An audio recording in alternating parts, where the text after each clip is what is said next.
Today on Locked On Canadiens, there's a special guest. We're going to talk about prospects. We're going to talk about some of the CHLers in the Canadian system. We're going to talk about some players the Habs might get a chance to look at in the upcoming draft. We're also going to talk about Nick Suzuki and what his place is in terms of players under 25. Locked On Canadiens, your daily podcast on the Montreal Canadiens.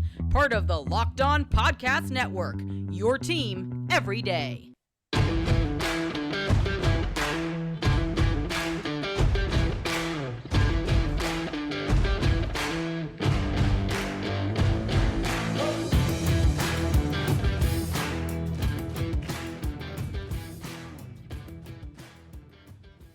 Hi there, everyone, and welcome to episode 762 of Locked On Canadiens. Thank you for making us your first listen of the day every day, wherever you get your podcasts, as well as on YouTube.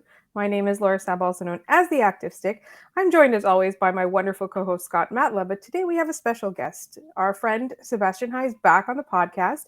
We've wanted him on for quite some time. I know the first time we had him on, it was a very popular episode. People loved to hear what he had to say. And so we wanted to bring him back and talk about some of the prospects in the Habs system. We wanted to talk about Nick Suzuki. And we had a mailbag question that we were asked about the defensive depth of the Canadiens or in the Canadiens prospects. And so we thought, what better person to discuss it with than with Sebastian. Sebastian, who is the Director of North American Scouting for Dobber Prospects. Thank you for joining us. How are you doing today? I'm doing great. Thank you so much for having me on again. I was going to say, and I realized I didn't have my regular mic plugged in here because I am very well prepared for today's episode. It's just great to have Sebastian joining us to answer for us here. So we're going to start with the CHL trades that took place that involve Canadiens prospects or may involve Canadiens prospects, depending on the situation. Obviously, we mentioned on our Monday episode that Owen Beck was traded to Peterborough and Riley Kidney was traded. Gatineau. Yeah, he was traded to the Olympiques. So that was closer to you, Sebastian. Oh, I'm gonna go watch them for sure. My favorite part about OHL, or not OHL, but like CHL trades, and the running joke is, hey, this top prospect was traded for like a kid who is 7 years old at this current point in time, because like the Beck pieces go all the way into 2025 and almost, I don't think 2026, but when the potential Shane Wright trade comes through in the OHL, I'm sure that it's going to be a lot of those kind of picks at this point. I guess my question is, I know how good the Habs prospects are that have moved around here. And the biggest thing is, I don't know about the teams, so to speak, in the OHL and around the CHL. I know individual player stuff because that's what I tend to focus on. What can we expect from this move going from Mississauga, where they sold off everybody? Del Mastro, Del Belbaluz was also traded, to him going to Peterborough now, who also acquired two pieces from Hamilton. It seems like they're loading up to make their own run this season. So Peterborough is having a pretty good season, and they're definitely gearing up for a playoff run. They are among the 5 or 6 best teams in the OHL this season. And they've been really stacking up on prospects. The big move that they made earlier on in the season was trading for Brennan Othman, who wanted to move closer to family for family health reasons. And I mean, look, Owen Beck playing on a line with Brennan Othman is going to be a lot of fun to finish off this season in the OHL. And it's going to be a very competitive team. They also, the Petes also traded for Gavin White and who was the other one in that trade? Avery Hayes. Avery Hayes, yeah. Which was like shockingly, they didn't pay as much as I thought they would, because those are two very, very good OHL players. And yeah, like the Petes are gonna be a lot of fun. They also play a ton of games in Ottawa, so I'm definitely gonna make sure to go watch. But yeah, it's turning into quite a fun lineup. I'm looking at that, and they have Tucker Robertson, who I believe is Nick's brother. Fun. No, I believe he's not related. Really? Oh well, that shows what I know. That I believe I could be wrong. No, I'm on his elite prospects page, and that's me assuming that another Robertson played for Peterborough. So I am excited because obviously watching the Bulldogs last year with Jan Mysak and Arbor Jacki, Avery Hayes and Gavin White were a big part of that team as well. And I forgot Othman had been traded there. It feels like Owen Beck is going to have to be the everything piece for this team like he was in Mississauga. And I assume that should mean we'll get to see more potential offensive growth out of him, I would imagine. And he'll be given a shot on the first line, which he never really was given in Mississauga because Del Bebelouz was there as well. And I mean, I have my reservations about coaching decisions there about not having Owen Beck on the first line, but he will on a better team now, and that's going to be very exciting to see how he functions in a far more offensive role with significantly better line mates. And then I guess the next one is Riley Kidney going from Ekity Bathurst to Gatineau. The QMJHL is so far out of anything that I will ever understand. I know it is a much more offensive league with everything. Yeah. I don't know much about Gatineau because, like I said, I'm mainly focusing if I'm watching games to watch the Habs prospects to see what they do. I guess kind of like we talked about with Beck and Peterborough here. What can we kind of expect out of Riley Kidney's move to Gatineau for the rest of this year? I mean, I personally have my reservations about Kidney as an NHL prospect, but he's an excellent junior player. And Gatineau is currently fourth in the queue. They're having a very good season. They have a lot of very good players on their team. Recent second-round picks in Tristan Luneau and Noah Warren. I'm a very big Noah Warren fan.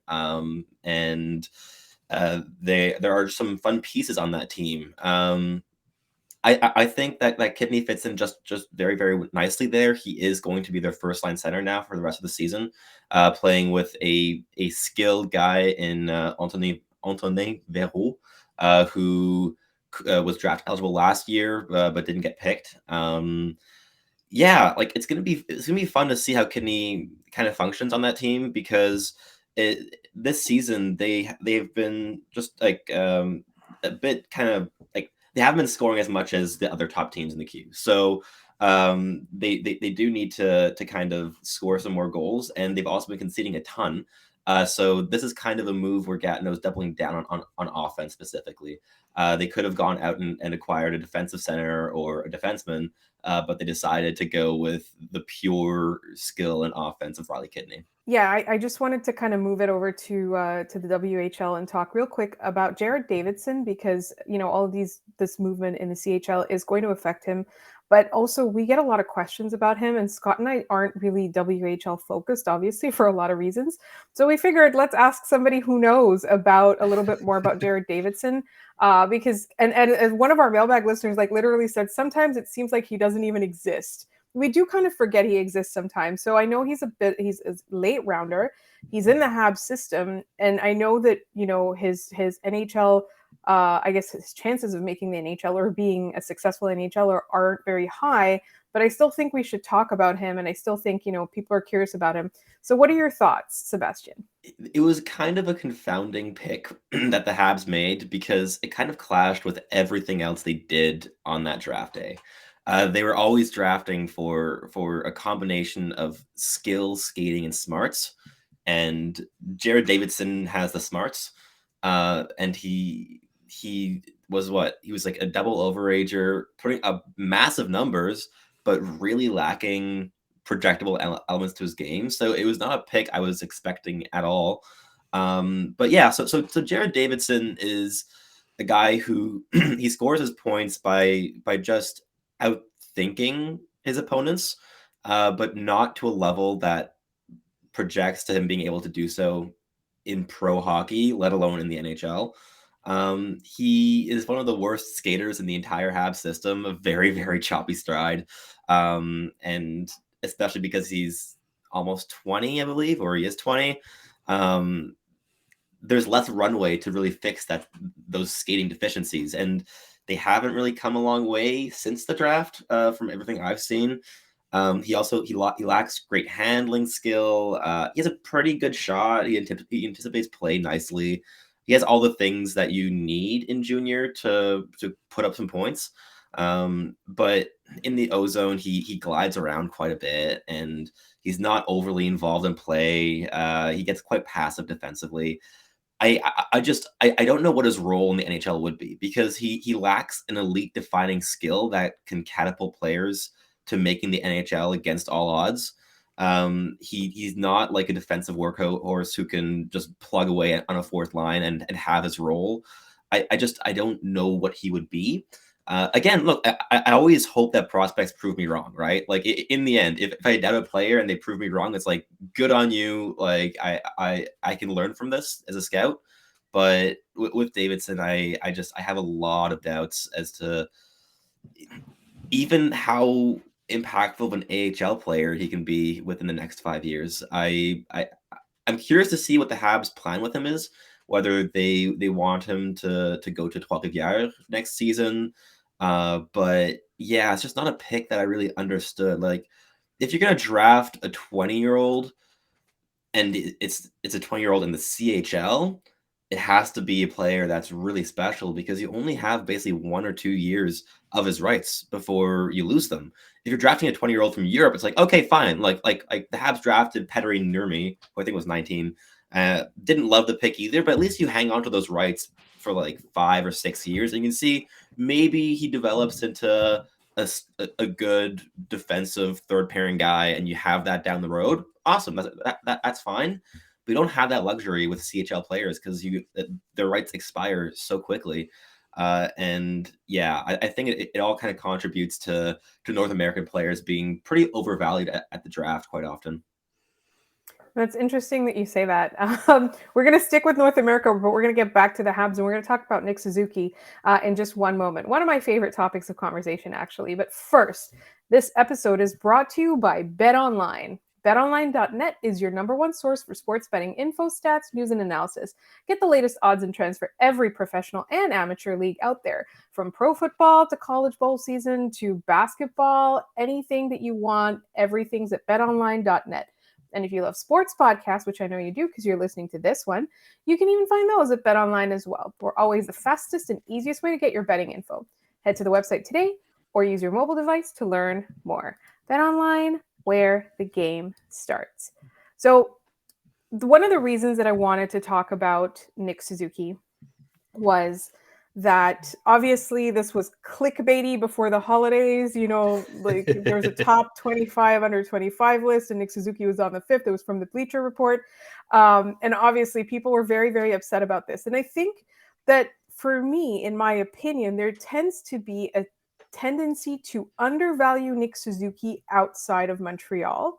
And I think that one of the things that we do kind of have to admit is that he is the first line center of this team right now, but he's not like, he's not Nathan McKinnon. Like, I think the expectations are for a first line center in Montreal are very different than they are in some of these teams with, like, Stanley Cup potential or Stanley Cup contenders, or like, Tampa Bay repeat.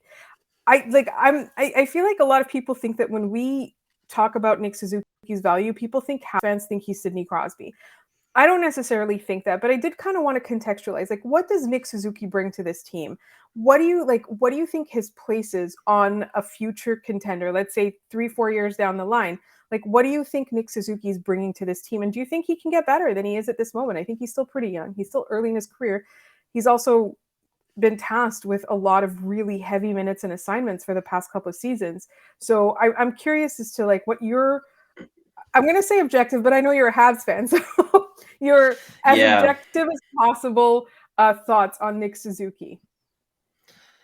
Yeah, I mean, I'm not quite sure at how much better Nick Suzuki, how much better Suzuki is going to get, just because at this point in the NHL, forwards tend to peak between the ages of like 22 and 26. That kind of is the new prime for forwards. It's completely different for defensemen and goalies. But I do think his game's going to evolve. So I believe that Nick Suzuki is the perfect 1B on a contender. So if you like genuine contender, like you're going for the cup, I think you want Nick Suzuki as your 1B, a player who might play more minutes than your 1A in important games. I'd like to see him in a slightly more defensive role, just because he still hasn't been driving offense at 5-on-5 at the level that you'd want your first line center to consistently. And in past seasons, he's shown just tremendous defensive ability. And it's one of the reasons that I kind of want to see Suzuki and Caulfield on separate lines, is just because I think they both bring their value at 5-on-5 in different ways. I think you want Caulfield on your guns a-blazing offensive line that's just there to score goals. And Nick Suzuki, I think, would probably be at his most valuable in on a line that has more of a two-way objective. Maybe consider it a younger version of like the Tatar to Gallagher line. If you have, I don't know, if you have two players that are defensively responsible, but also have skill and offensive threat with Nick Suzuki, I think that could be interesting. So like two names that kind of stick out to me in the Habs system, who aren't maybe home run top 6 potential guys, but I think could get there, would be Sean Farrell and Jesse Ylonen, of just skill. And I think both could top out as really solid second liners. And I think that they would both complement Suzuki very well. Both have good shots. Both are good passers, especially Sean Farrell. And both are very meticulous defensive players. So that would be a line where you would have that two-way threat of they'd be consistent threats to score goals, but they would not get exploited in their own end at all.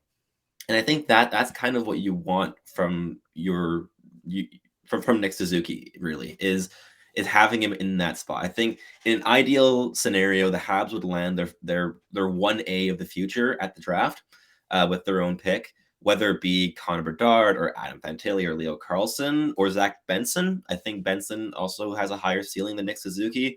Those would be the 4 centers that I would be targeting in the top 6 picks. And if you get one of those guys to kind of project as your future number 1 guy offensively, and then you have Nick Suzuki in a second line, and if you have the luxury of having Kirby Dach as your third line center, that is a center core, and you're set, right? Again, like Kirby Dach could also then play second line wing. You have Owen Beck coming in. Like you have a lot of options then. But I think having that center depth is just always a good thing. But with Nick Suzuki, yeah, like that list where he was 5th of all U24, U25 players, I think you're really doing a disservice to Suzuki by doing so, because he's not at that level. Like he's not as good as Elias Pettersson. He's not as good as Jack Hughes. He's not as good as that tier player, Miro Heiskanen. And that's fine. It should not take away from his value just because he's not quite at that elite level. He should be appreciated for what he is, but instead, because he's being put just absurdly high on these lists, it's forcing people to say, oh no, Suzuki is being overhyped here or overrated. And I just don't think it's fair to Suzuki. Like you have to appreciate what you have in a player, and Suzuki's a player that every single team in the league would want. He's on an awesome contract. I'm a very big fan of Nick Suzuki. I think that's one of the things too, is that we were talking about this on Game Over on the Saturday episode after the Blues. I was talking about this with Andrew Berkshire, and it's like he's the first guy that Martin St. Louis goes to when he needs anything, whether it's a defensive situation, an offensive situation, a shootout, all of that stuff, right? Like, so I think it's really important to kind of appreciate that Nick Suzuki is he has that kind of versatility. He's not really going to let you down. I mean, you look at all the pressure that's been on him and all the assignments, the online assignments that they give him, and you look at that and you look at how he's performed. I think you can consider him an elite player, just not a superstar, right? And I think that it's so important. And for me, I thought it's interesting that you said like it's unfair to him to do that, because it's true. That's what ends up happening, is you want to generate conversation, so you get a bunch of people to get mad that he's high, he's put that high, and then you get a bunch of Habs fans to get mad because those people are kind of, discounting his importance to the Habs or how good he is in general. And I think objectively speaking, and I'm excited that you brought up all those centers, because I think in our third segment, we're going to talk about some of the centers in the top, I'm going to say top 10 that the Canadiens might be able to look at. And all of that's coming up in just one moment here on Locked On Canadiens. All right. So let's chat about, we wanted to, in this third segment, talk about Adam Fantilli and Axel Sandin Pellikka. Like I was going to call him Pelican. Like it's early. It's early in the day. We're recording all of these episodes on a Sunday morning, so that's why we're all kind of like, you can see we're a bit like bleary eyed, and I'm having my coffee. But when you brought it up, I was like, all right, let's put a little focus on players that the Canadiens can look at in the very top, assuming that they finish, with a top 5 pick. And it's not out of the realm of possibility. They are now losing enough games to bring themselves back down in the rankings. However, there are teams that are worse than them still.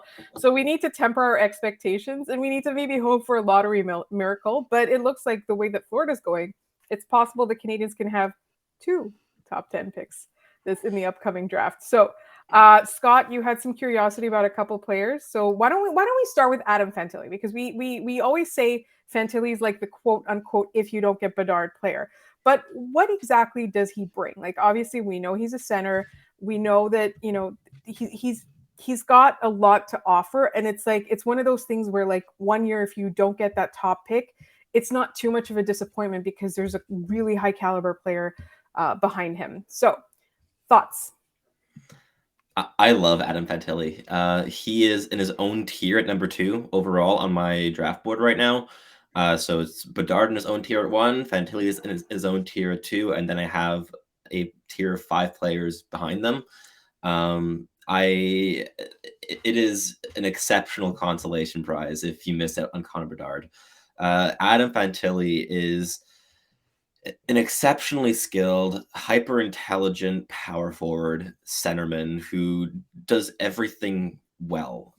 He is a player that every team will absolutely love to draft. I was really annoyed when Team Canada demoted him to the 4th line, because it such a reactionary response for one, I guess, subpar game, but it wasn't even that bad.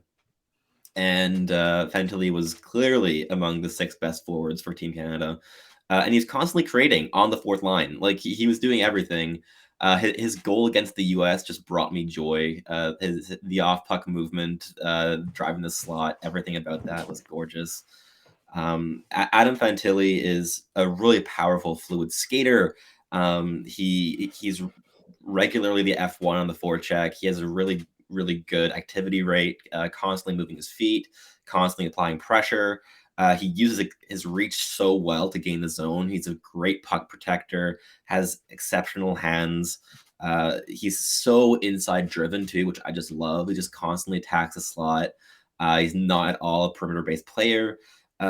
Just so well-rounded, and he has all the tools that you want your centerman to have. Like if the Habs are lucky enough to draft Adam Fantilli, there's no question in my mind who the future number 1 center on this team is. And as much as I love Nick Suzuki, it's not going to be Suzuki.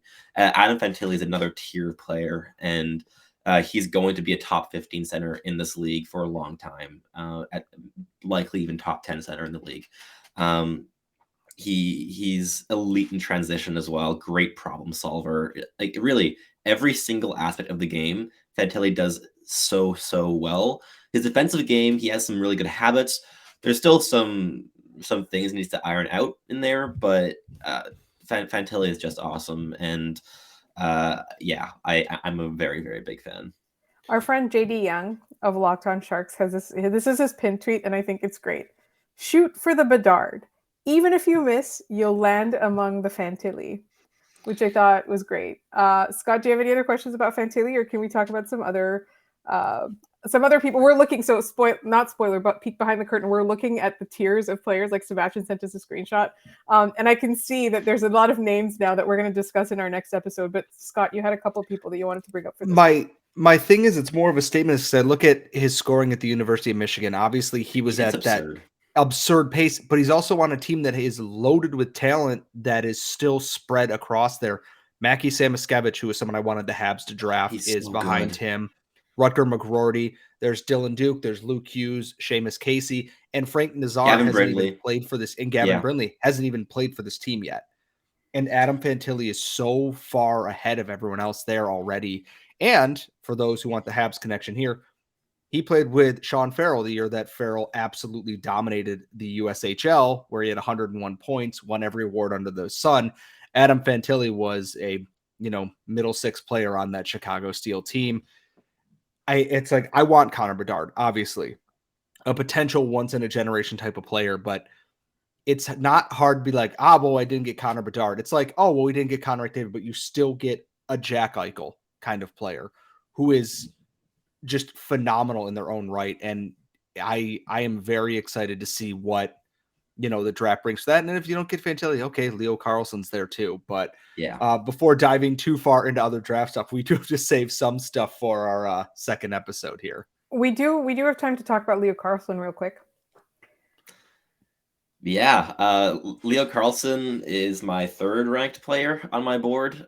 He was fourth for quite a while, but I bumped him up because I did a video analysis thread on him that I posted on Christmas Day. The first one I'd done since the summer, and Leo Carlsson's fun. Like, Leo Carlsson's just really good. He's also a power forward. It very much is of like, okay, if you miss on Bedard, you get Fantilli. If you wanted Fantilli, the player you're then going to get if you miss out on him is Leo Carlsson, because he's also a power forward, also a great skater, also hyper intelligent, also very responsible defensively. He's primarily a playmaker. He needs to shoot a lot more, and he has to work on his shooting mechanics quite a bit, but his playmaking is just exceptional. He was one of Sweden's best players in the World Juniors. Again, this draft class just brings me joy to scout. Like, there's so many players where it's just, when I'm watching them play, it's like, wow, that is just amazing. And Leo Carlsson would have been first on my board in the 2022 draft pretty easily. So yeah, Leo Carlsson as a two-way power forward center. He's been playing only the wing this season, so there are a few questions about where he'll play in the NHL, but there's no way teams won't develop him into a center. And he has all the habits.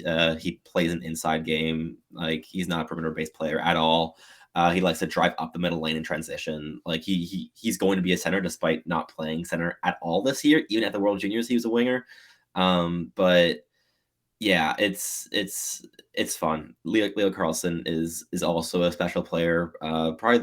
Probably the best Swedish prospect since Rasmus Dahlin. So yeah, there's a lot of talent in this draft, and I think Carlsson's definitely a top five. Like, I have a pretty solid on my top five. 3 to 5 have been kind of switching between themselves quite a bit with different viewings, but I'd be shocked if he were available at 4. I think I'd be shocked if at the draft it's not Bedard at 1, Fantilli at 2, Carlsson at 3. I think that's what's going to happen pretty much no matter who's picking with those picks. I think that is the draft order that we will see. It's interesting because as we saw this past season, there are big shocks that can happen at the draft. Scott, did you have a parting thought before we move on to our next episode? I was gonna say, I guess we'll bump Axel Sand and Pellikka into our next episode there a little bit there when we talk about World Junior standouts and other stuff then. Absolutely. So real quick, because we are going to have Sebastian on for a second episode, but we do want to tell everybody where to find him. I will find the Christmas Day thread and retweet it on our Twitter account and my personal Twitter account on the day that this episode drops, so you can all find it. In the meantime, Sebastian, where can people find your work? Pretty much on Twitter. Like, it's where I centralize all my work. I'm the head North American scout for Dobber Prospects, so check out Dobber Prospects. We have our midterm rankings released, and the next rankings are going to come out in April, right before the U18s. But yeah, just on Twitter, I have all my links and everything in there. So yeah, just _Sebastian on Twitter. That's awesome. And if you want to find us on Twitter, we're at LO_Canadiens. If you'd like to email us, we're at lockedoncanadiens@gmail.com. You can also leave questions and comments in the YouTube comments. You can find Scott on Twitter at Scott Matla. You can find me on the Active Stick. When you're done listening to this episode, please listen to Locked On NHL Prospects with Hadi Kalikesh. He recently did a bumper episode for the World Juniors, so check all that stuff out. And as for us, we will be back with Sebastian on tomorrow's episode.